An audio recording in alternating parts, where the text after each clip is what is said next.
আমরা চাই এই সমাজ পরিবর্তন হোক, এই জাহিলিয়াত পরিবর্তন হোক, এই বর্বরতার অবসান ঘটুক, এই অসভ্যতার অবসান ঘটুক, এই অশ্লীলতার অবসান ঘটুক। এজন্য আজ আমরা বাংলার মাটিতে একটা আওয়াজ তুলতে চাই। মাদ্রাসা শিক্ষায় কোরআনের শিক্ষা রয়েছে, কওমি মাদ্রাসায় কোরআনের শিক্ষা রয়েছে, আলিয়া মাদ্রাসায় কোরআনের শিক্ষা রয়েছে, সেই সঙ্গে জাতীয় শিক্ষা ব্যবস্থায় মুসলমানদের ট্যাক্সের পয়সা দিয়ে প্রাইমারি স্কুলগুলো চলে, মুসলমানদের ট্যাক্সের পয়সা দিয়ে মুসলমানদের সন্তানদেরকে প্রাইমারি স্কুলগুলোতে বাংলা, অঙ্ক, ইংলিশ, ইতিহাস, ভূগোল অনেক বিষয় শিক্ষা দেওয়া হয়।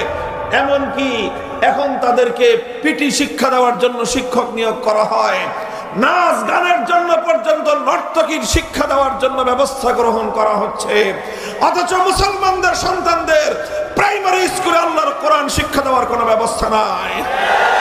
শাহজালালের বাংলায় 90% মুসলমানদের দেশে প্রাইমারি স্কুলে মুসলমানদের সন্তানদের কোরআন শিক্ষা দেওয়ার জন্য প্রতিটি প্রাইমারি স্কুলে একজন নুরানি মুআল্লিম, বিশুদ্ধ কোরআনের তেলাওয়াত শিক্ষাদানকারী শিক্ষক নিয়োগ করতে হবে। যদি এটা করা যায়, এই প্রাইমারি লেভেল থেকে ইনশাআল্লাহ নতুন সমাজ গঠনের কর্মী তৈরি হওয়া শুরু হবে। জাহেলিয়াত এবং বর্বরতার মূল উৎপাটন হওয়া শুরু হবে। এটা আজ আমরা শুধুমাত্র দাবি হিসাবে বলছি, কিন্তু বলতে বলতে আমাদের এ কথা যদি কর্তৃপক্ষের কান দিয়ে প্রবেশ না করে, কানে কিভাবে পানি ঢোকাতে হয় সে ব্যবস্থা তাওহীদি জনতা, কোরআন প্রেমিক জনতা গ্রহণ করতে বাধ্য হবে ইনশাআল্লাহ। গল্পের বই, উপন্যাসের বই পড়ে সব শেষ করে ফেলেছে।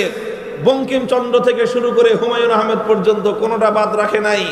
হাজার হাজার বই পড়েছে, বিজ্ঞানের বই পড়েছে, সায়েন্স ফিকশনের বই পড়েছে, মেডিকেল সায়েন্সের বই ডাক্তাররা পড়তে পড়তে বুড়া হয়ে যায়, পরীক্ষা শেষ হয় না। কথা বলেন ঠিক কিনা? পড়ুক, পড়াশোনা করা ভালো, কিন্তু বড় আশ্চর্য এবং হৃদয় বিদারক কথাটা হলো এই, অসংখ্য মানুষ এমন আছে সারাটা জীবন অতিক্রান্ত হয়ে গেছে, কিন্তু অন্তত একবারের জন্য হলেও আল্লাহর কোরআনে কারীমের সূরা ফাতিহা থেকে সূরা নাস পর্যন্ত পূর্ণ কোরআনটা একবার অন্তত অনুবাদ দেখে হলেও বুঝে পড়বার চেষ্টা করে নাই। একজন মুসলমানের জন্য এর চেয়ে বড় লজ্জার কোনো বিষয় হতে পারে না। এই জন্য আমাদের সকলের দায়িত্ব হলো কোরআনকে একটু বুঝার চেষ্টা করা, অল্প অল্প করে হলেও প্রতিদিন এক আয়াত, দুই আয়াত করে আপনি অনুবাদ পড়বেন। হক্কানি উলামায়ে কেরাম কোরআনে কারীমের অনুবাদ লিখেছেন, তাফসীর লিখেছেন। যে কোনো একটা নির্ভরযোগ্য তাফসীর অনুবাদ সংগ্রহ করে রেখে সেই অনুবাদ এবং তাফসীর একটু একটু করে পড়বেন, সবাই পড়বেন, মুসলমান পুরুষ হোক নারী হোক। যদি একজন মানুষ আল্লাহর কোরআনকে একটু একটু করে বুঝতে থাকে, অভিজ্ঞতার আলোকে দেখা গিয়েছে যে কোরআনের বাণীগুলো একজন মানুষের হৃদয়ে যেভাবে আঘাত করে, একজন মানুষ করে, পৃথিবীতে কোরআনে কারীমের মতো হেদায়েতের দিকে আকর্ষণ সৃষ্টিকারী এমন শক্তিশালী দ্বিতীয় কোনো জিনিস নেই। আল্লাহ পাক রব্বুল আলামিন আমাদেরকে উপস্থিত হওয়ার তৌফিক দিয়েছেন। উলামায়ে কেরামের কাছ থেকে সিরাতুন নবী সাল্লাল্লাহু আলাইহি ওয়াসাল্লাম সম্পর্কে মূল্যবান আলোচনা শুনবার সুযোগ করে দিয়েছেন রব্বে কারীমের বড়ই মেহেরবানি। এই জন্য আল্লাহ রাব্বুল আলামিনের দরবারে কালিমাতুশ শুকরের হাদিয়া পেশ করি আলহামদুলিল্লাহ। আমি আপনাদের সম্মুখে রাসূল আকরাম সাল্লাল্লাহু আলাইহি ওয়াসাল্লামের জীবন এবং তার জীবনের কর্মসূচি, জীবনের কার্যক্রম, আল্লাহর নবীর সিরাত সম্পর্কে পবিত্র কোরআনে কারীমে আল্লাহর পক্ষ থেকে নাজিলকৃত একটি আয়াত তেলাওয়াত করেছি। সূরাতুল জুমআ থেকে উল্লেখিত আয়াতের মধ্যে আল্লাহ পাক রব্বুল আলামিন আল্লাহর পক্ষ থেকে প্রেরিত আমাদের নবীর জীবনের মৌলিক কাজ কর্মসূচি সম্পর্কে একটা সংক্ষিপ্ত আলোকপাত আল্লাহ করেছেন। সংক্ষিপ্ত হলেও অত্যন্ত মৌলিক আলোচনা। আমরা জানি নবী আকরাম সাল্লাল্লাহু আলাইহি ওয়াসাল্লাম যেই যুগে যেই সমাজে প্রেরিত হয়েছিলেন, সেই যুগ এবং সেই সমাজটা কোনো ভালো সুন্দর কোনো সমাজ ছিল না। সেই যুগটা অত্যন্ত ভয়াবহ এবং নৃশংস এক যুগ ছিল। ইতিহাসে সেই যুগটাকে বলা হয় আইয়ামে জাহেলিয়াত, বর্বরতার যুগ, অন্ধকার যুগ, হিংস্রতার যুগ। যত খারাপ অভিধা দেওয়া যায় সমস্ত খারাপ অভিধায় অভিহিত ছিল সেই সময়ের যুগগুলো। সেই সময়ের মানুষ ইতিহাসের নিকৃষ্টতম মানুষে পরিণত হয়েছিল। সেই বর্বর যুগের নিকৃষ্ট মানুষ, আর তার উপর আরব বেদুইনদের সময় না ছিল তাদের মধ্যে কোনো শিক্ষা, না ছিল কোনো সভ্যতা।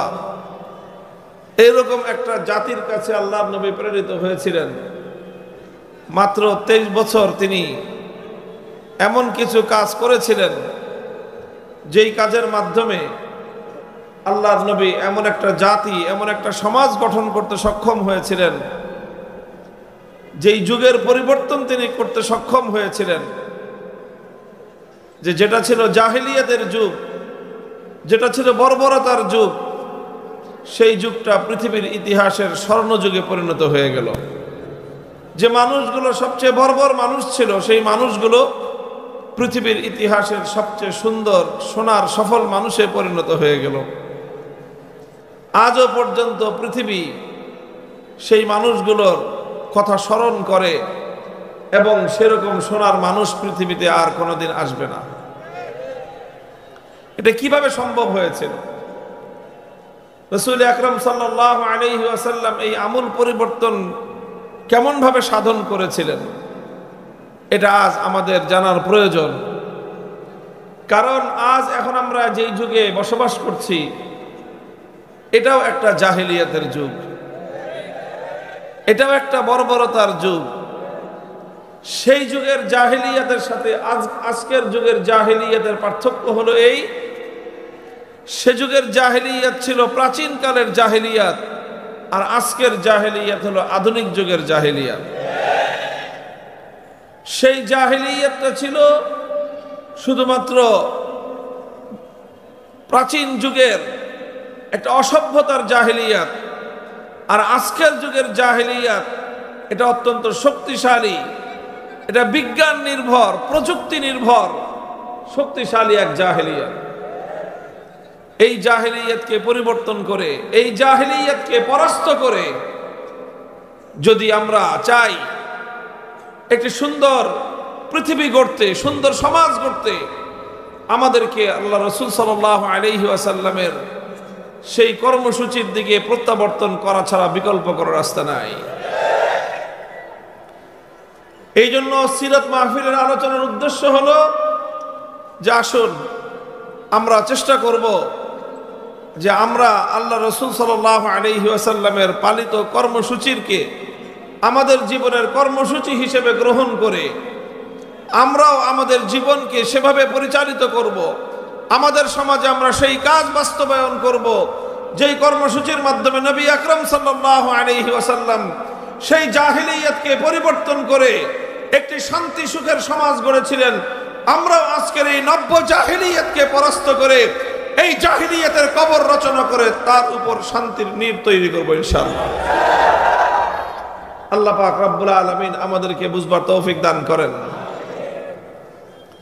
মুহতারাম হাজিরিন, আমরা বলে থাকি কোরআনে কারীমের যে আয়াত আমি তেলাওয়াত করেছি আপনাদের সম্মুখে, সেই আয়াতের মধ্যে আল্লাহ রাসূল সাল্লাল্লাহু আলাইহি ওয়াসাল্লামের জীবনের কিছু মৌলিক কর্মসূচির কথা তুলে ধরা হয়েছে। আল্লাহ নিজেই বলেছেন, হুয়াল্লাযী বা'আসা ফিল উম্মিয়্যিনা রাসূলাম মিনহুম ইয়াতলু আলাইহিম আয়াতিহি ওয়া ইউযাক্কিহিম ওয়া ইউআল্লিমুহুমুল কিতাবা ওয়াল হিকমাহ ওয়া ইন কানু মিন ক্বাবলু লাফি দালালিম মুবিন। আল্লাহ পাক রব্বুল আলামিন আল্লাহর নবীকে সবচেয়ে শক্তিশালী যে জিনিসটা দিয়েছিলেন দুনিয়ার মানুষের সংশোধনের জন্য, দুনিয়ার অবস্থা পরিবর্তন করার জন্য, দুনিয়ার মানুষকে বর্বর যুগ থেকে আলোর যুগে নিয়ে আসার জন্য সবচেয়ে শক্তিশালী যেই হাতিয়ার আল্লাহ রব্বুল আলামিন তার নবীকে দিয়েছিলেন, সেই শক্তিশালী মাধ্যমের নাম হলো কিতাবুল্লাহ তথা আল্লাহর কোরআনে কারীম। এই কোরআন এটাই ছিল নবী আকরাম সাল্লাল্লাহু আলাইহি ওয়াসাল্লামের জীবনের তার বিপ্লবের প্রধান হাতিয়ার। কোরআনকে কেন্দ্র করে, এই কোরআনকে দিয়েই আল্লাহর নবী তার সে ঐতিহাসিক বিপ্লব সাধন করেছিলেন। কোরআনকে কেন্দ্র করে নবী আকরাম সাল্লাল্লাহু আলাইহি ওয়াসাল্লাম 4টি কাজ করেছেন। কয় কাজ? 4 কাজ করেছেন আল্লাহর কোরআনকে কেন্দ্র করে। কোরআনের উপর আল্লাহর নবী 4টি মেহনত করেছেন এবং সেই 4 মেহনত উম্মতের মধ্যে তিনি জিন্দা করেছেন। প্রথম মেহনত হলো ইয়াতলু আলাইহিম আয়াতিহি। আল্লাহর নবী উম্মতের মধ্যে, আল্লাহর বান্দাদের মধ্যে আল্লাহর কোরআনের তেলাওয়াতকে তিনি ব্যাপকভাবে শিক্ষা দান করেছেন। মানুষকে আল্লাহর কোরআনের তেলাওয়াত শিক্ষা দিয়েছেন। তিনি উম্মতকে কোরআনের তেলাওয়াত শুনিয়েছেন। কোরআনের তেলাওয়াত শেখানো, কোরআনের তেলাওয়াত শোনানো, এটা হলো নবী আকরাম সাল্লাল্লাহু আলাইহি ওয়াসাল্লামের সর্বপ্রথম বুনিয়াদী কর্মসূচি।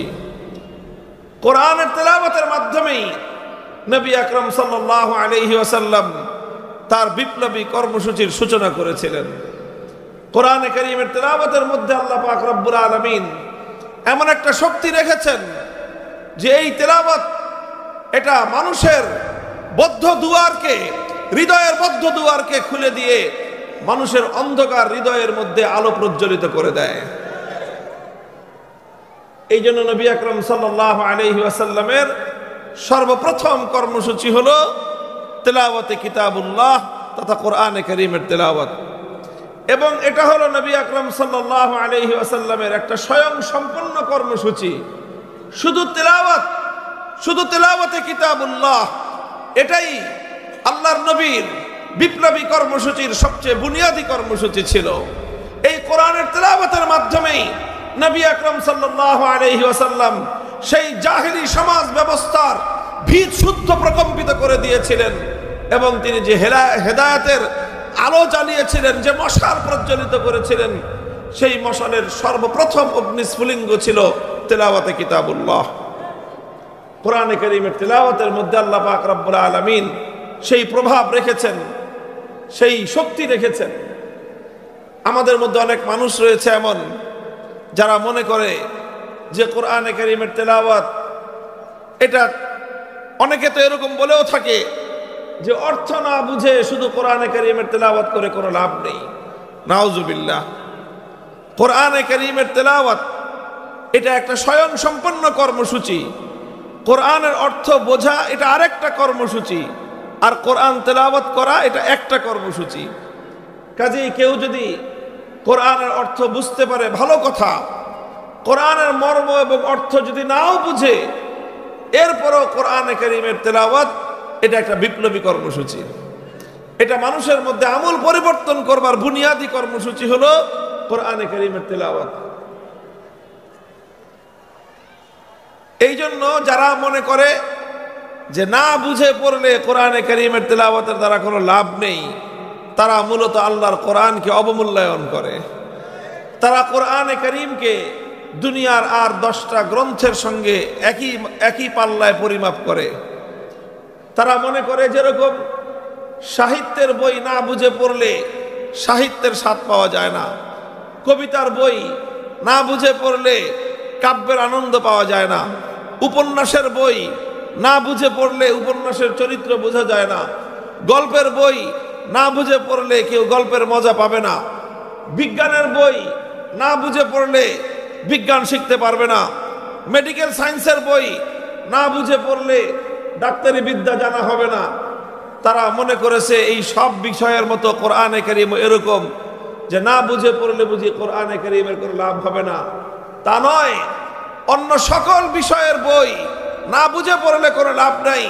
দুনিয়াতে একমাত্র গ্রন্থ আল্লাহর কোরআন, এটা বুঝে পড়লেও যেরকম মানুষের অন্তরের মধ্যে প্রভাব তৈরি করে, না বুঝে পড়লেও কোরআনের তেলাওয়াতের মধ্যে এমন একটা পাওয়ার আছে যে এই পাওয়ার যার অন্তরের মধ্যে প্রবেশ করবে, এই কোরআনের তেলাওয়াত যার কর্ণকুহরে প্রবেশ করবে, এটা মানুষের অন্তরের মধ্যে গিয়ে আঘাত করবেই এবং মানুষের হৃদয়ের বদ্ধ দুয়ার উন্মুক্ত করার ক্ষেত্রে পৃথিবীতে কোরআনে কারীমের চেয়ে শক্তিশালী আর কিছু নাই। হাদিসের কিতাবগুলোর মধ্যে তার অসংখ্য দৃষ্টান্ত খুঁজে পাওয়া যায়। সাহাবায়ে কেরামের জীবনীতে অসংখ্য দৃষ্টান্ত খুঁজে পাওয়া যায়। হযরতে আবু বকর রাদিয়াল্লাহু তাআলা আনহুর জীবন ইতিহাসে ঘটনা পাওয়া যায়। একবার আবু বকর সিদ্দিক রাদিয়াল্লাহু আনহু তিনি মক্কা ছেড়ে চলে যাচ্ছেন। রাস্তার মধ্যে এক লোকের সঙ্গে দেখা, একজন নেতৃস্থানীয় লোক, নাম হলো তার ইবনুদ দাগিনা। সে বলল, আবু বকর কোথায় যাও? তিনি বললেন যে আমি মক্কায় থাকবো না। কেন থাকবেন না? মক্কার মানুষ জুলুম এবং নির্যাতন করে, অন্যায় এবং অত্যাচার করেছে আমার উপর, আমাকে ত্যক্ত বিরক্ত করে দিয়েছে, এই জন্য আমি আর মক্কা থাকবো না, মক্কা ছেড়ে চলে যাচ্ছি। ইবনুদ দাগিনা বলল যে না আবু বকর, তোমার মতো লোক মক্কা ছেড়ে চলে যেতে পারে না। তুমি মক্কার মধ্যে মানুষের উপকার করো, অনাহারীকে আহার তুলে দাও, অভাবগ্রস্তের অভাব দূর করো, তুমি অসুস্থ মানুষের চিকিৎসা করো, তুমি মানুষকে সাহায্য করো। তোমার মতো এরকম সোনার মানুষ, মাটির মতো নরম মানুষ, পরোপকারী মানুষ যদি মক্কা থেকে চলে যায়, এটা মক্কার অধিবাসীদের জন্য একটা কলঙ্কের বিষয় হবে, বদনাম হবে তাদের। তুমি মক্কা ছেড়ে চলে যেও না। তোমার কি সমস্যা, চলো আমি সমাধান করে দিচ্ছি।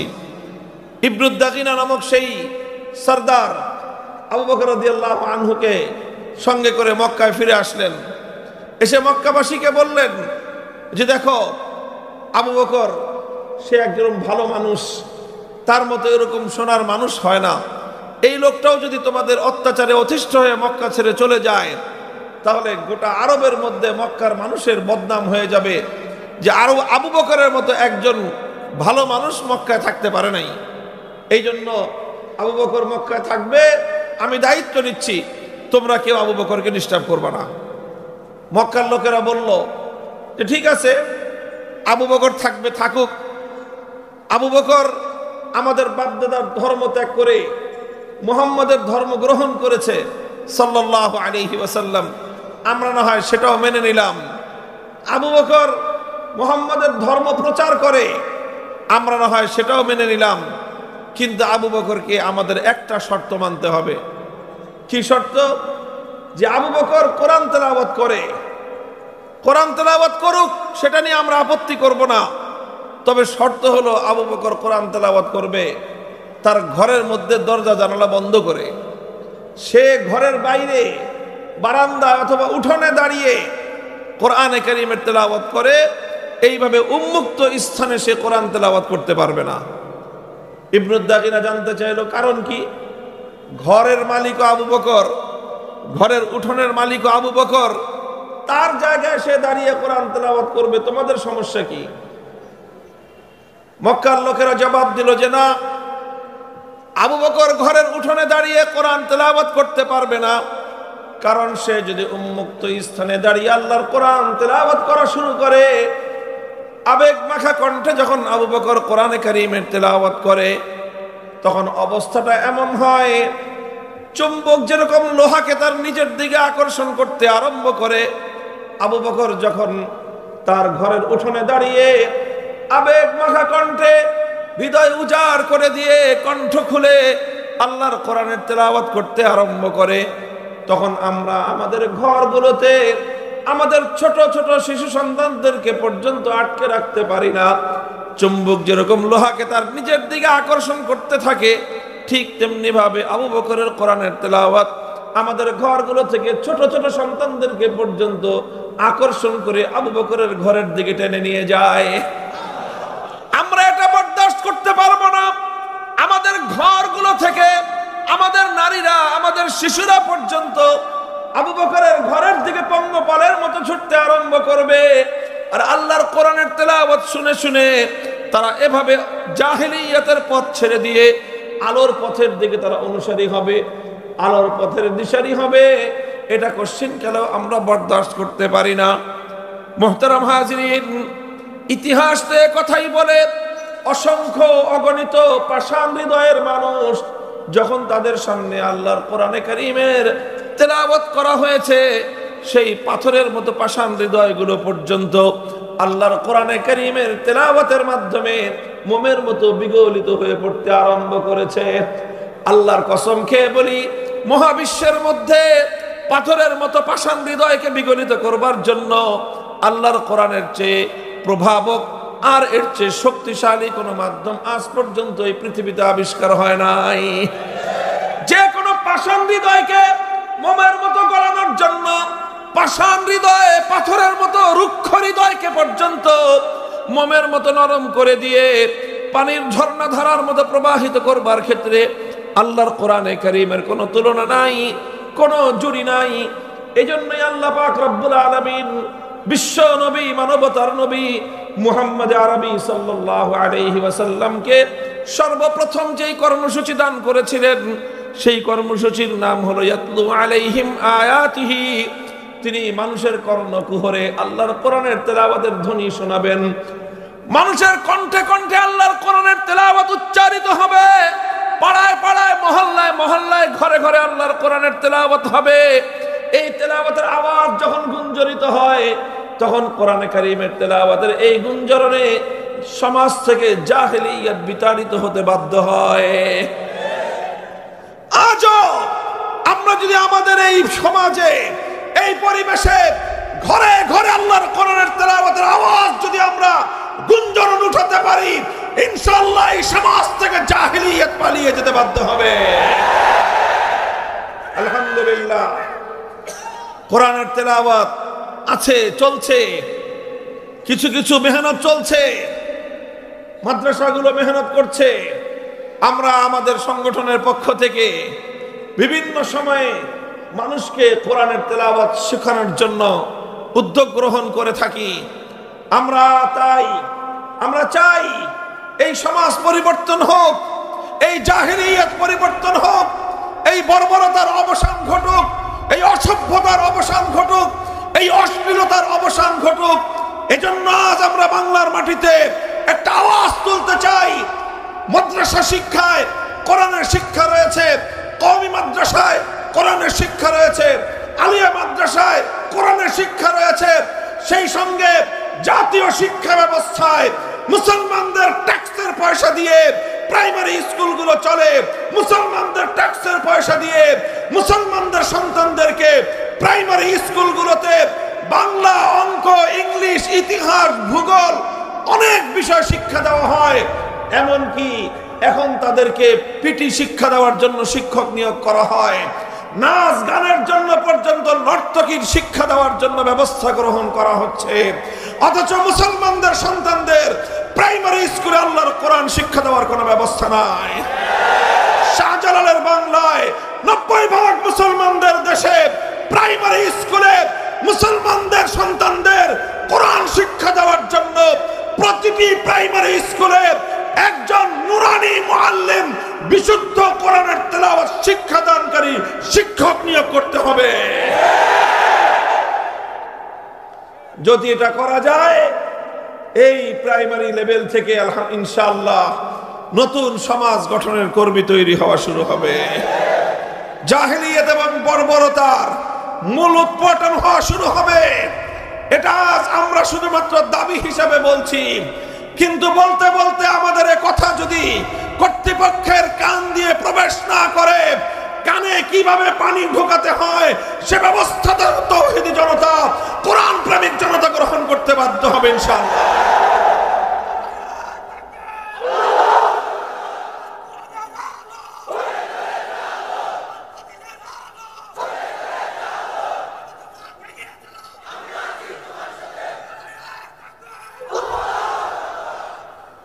মুহতারাম হাজিরিন, বলতেছিলাম নবী আকরাম সাল্লাল্লাহু আলাইহি ওয়াসাল্লামের সর্বপ্রথম কর্মসূচি ছিল তিলাওয়াতে কিতাবুল্লাহ। এই জন্য আমরাও বলি আল্লাহর কোরআন পড়ুন সবাই, কোরআন তেলাওয়াত করুন সবাই। যে মুসলমানের হৃদয়ে আল্লাহর কোরআনের তেলাওয়াত নাই, তার হৃদয়টা মুর্দা হৃদয়। ওই মুসলমান একজন মুর্দা মুসলমান। আমরা জিন্দা মুসলমান চাই। মুহতারাম হাজিরিন, কোরআনে কারীমের তেলাওয়াত ঘরে ঘরে আওয়াজ উচ্চারণ করেন। ঘরে ঘরে আল্লাহর কোরআনের তেলাওয়াতের আওয়াজ উচ্চারিত হোক। মুমিনের প্রত্যেকটা সন্তানের কণ্ঠে কণ্ঠে আল্লাহর কোরআনের তেলাওয়াতের গুঞ্জরণ হোক। কথা বলেন ঠিক কিনা? নবী করিম সাল্লাল্লাহু আলাইহি ওয়াসাল্লামের 2 নম্বর কর্মসূচি যেটা ছিল, ওয়া ইউআল্লিমুহুমুল কিতাব।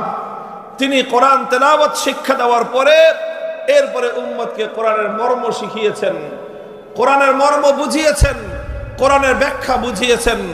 কোরআনের ব্যাখ্যা শিক্ষা দেওয়া, কোরআন বোঝা, এটাও মুমিনের অনেক বড় দায়িত্ব এবং জিম্মাদারি।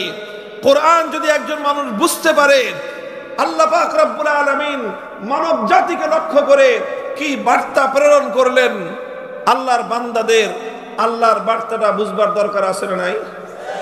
বলেন, আল্লাহর পক্ষ থেকে আল্লাহর বান্দাদের উদ্দেশ্যে যেই বার্তা আসলো, যেই পয়গাম আসলো, আপনার রব আপনার নিকট একটা পয়গাম প্রেরণ করলেন, এই পয়গামটা আপনার এবং আমার বুঝার দরকার আছে না নাই? মুহতারাম হাজির, এখন তো ডিজিটাল যুগ, এখন তো আর মানুষ চিঠিপত্র লেখে না, কিন্তু আগে এক সময় মানুষের যোগাযোগের মাধ্যম ছিল চিঠিপত্র। কথা বলেন ঠিক কিনা? যারা প্রবাসে থাকতো, হ্যাঁ, ইউরোপে, আমেরিকায়, মধ্যপ্রাচ্যে, সৌদি আরব, কুয়েত, কাতার, লিবিয়া, সিরিয়া, ইরাক, এই সমস্ত দেশে থাকতো, তো এখান থেকে কখনো মা তার সন্তানের উদ্দেশ্যে চিঠি লিখতো, অথবা সন্তানের পক্ষ থেকে মায়ের কাছে চিঠি আসতো। গ্রাম বাংলার অনেক মায়েরা শিক্ষা দীক্ষা জানতো না, পড়ালেখা করতে পারতো না, নিজে চিঠিটা পড়তেও পারে না, কিন্তু কোনো একটা সন্তান যখন তার মায়ের কাছে একটা চিঠি লিখতো, এখনো যদি কোনো সন্তান তার মায়ের কাছে চিঠি লেখে, তো মা ওই চিঠিটা নিজে পড়তে পারে না, গ্রামে যে লোকটা পড়ালেখা করতে পারে তার কাছে দিয়ে যায়, একটু পড়ে শোনাও আমার বাবা, আমার সন্তান কলিজার টুকরা কি লিখে পাঠিয়েছে। মা একবার শুনে তার হৃদয় জোড়ায় না, বলে আবার পড়ো। আবার শুনেছে, তাও হৃদয় জোড়ায় না, বলে আবার পড়ো। বারবার একজন মা তার সন্তানের পক্ষ থেকে প্রেরিত একটা পয়গাম, একটা চিঠি শুনতে চায়, কারণ সন্তানকে ভালোবাসে মা।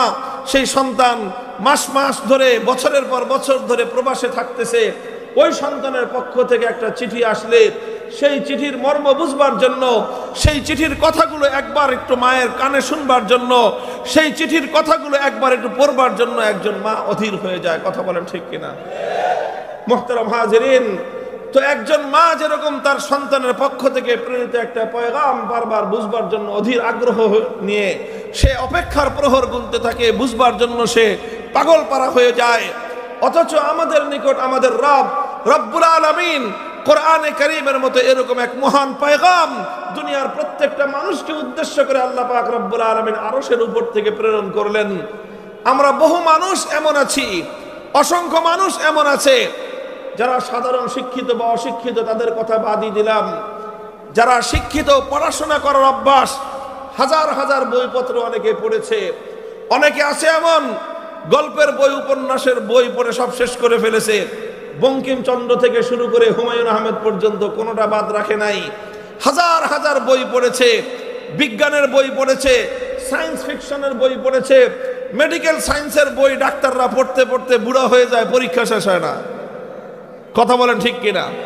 পড়ুক, পড়াশোনা করা ভালো, কিন্তু বড় আশ্চর্য এবং হৃদয় বিদারক কথাটা হলো এই, অসংখ্য মানুষ এমন আছে সারাটা জীবন অতিক্রান্ত হয়ে গেছে, কিন্তু অন্তত একবারের জন্য হলেও আল্লাহর কোরআনে কারীমের সূরা ফাতিহা থেকে সূরা নাস পর্যন্ত পূর্ণ কোরআনটা একবার অন্তত অনুবাদ দেখে হলেও বুঝে পড়বার চেষ্টা করে নাই। একজন মুসলমানের জন্য এর চেয়ে বড় লজ্জার কোনো বিষয় হতে পারে না।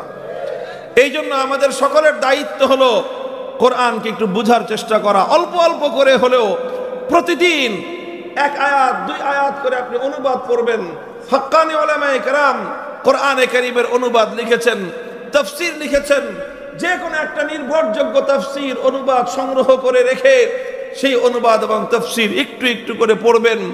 সবাই পড়বেন, মুসলমান পুরুষ হোক নারী হোক। যদি একজন মানুষ আল্লাহর কোরআনকে একটু একটু করে বুঝতে থাকে, অভিজ্ঞতার আলোকে দেখা গিয়েছে যে কোরআনের বাণীগুলো একজন মানুষের হৃদয়ে যেভাবে আঘাত করে, একজন মানুষ করে, পৃথিবীতে কোরআনে কারীমের মতো হেদায়েতের দিকে আকর্ষণ সৃষ্টিকারী এমন শক্তিশালী দ্বিতীয় কোনো জিনিস নেই।